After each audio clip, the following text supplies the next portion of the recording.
Oftentimes, we're in the process of sewing a design and we wish to clear that design out. We don't want to finish sewing it for whatever reason. Maybe we ran into a bird nest. Maybe we started sewing the design, we walked away and we realized we're sewing the wrong design. For whatever reason, I don't wish to continue sewing the design that's currently on the machine.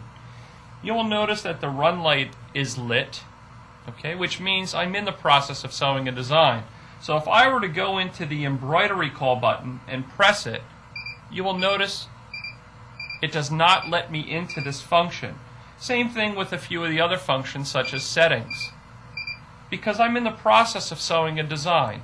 In order to clear this back to the beginning, I press and hold the set button until the machine stops beeping like this.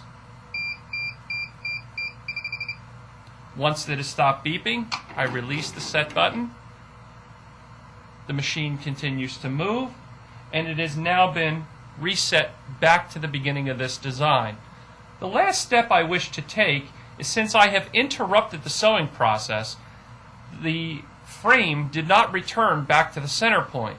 So to get the frame back to the center or the home point, we press the ORG button and the frame moves back to the center point.